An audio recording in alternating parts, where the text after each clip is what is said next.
అసలు మొబైల్లో చాట్ చేసుకునే అవకాశం ఎలా వచ్చింది?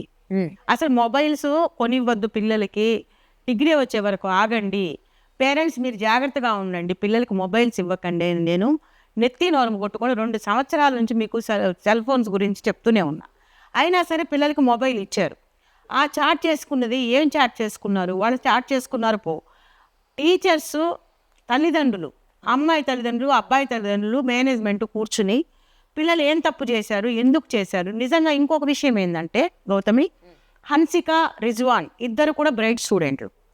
ఈ హన్సిక వాళ్ళ తమ్ముడు కూడా అదే స్కూల్లో చదువుకుంటున్నాడు. సో ముగ్గురు బ్రైట్ స్టూడెంట్సే.